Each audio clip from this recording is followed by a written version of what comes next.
അത് അത് ആകാശിന്റെ ബൈക്കല്ലേ?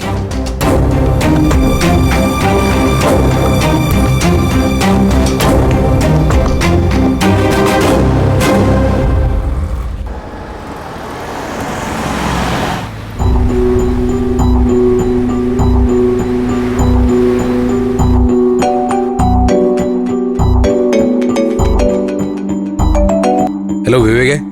അവിയേട്ടാ, ആകാശിന്റെ ബൈക്ക് ഇവിടെ ഒരു റോഡരികിൽ പാർക്ക് ചെയ്തിരിക്കുക.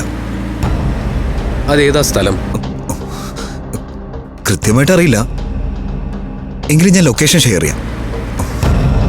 എന്തോ കുഴപ്പം സംഭവിച്ചിട്ടുണ്ട്. ഞാനിപ്പോ ഡ്രൈവ് ചെയ്യാം. അച്ചു കൊണ്ട് കൂടെ.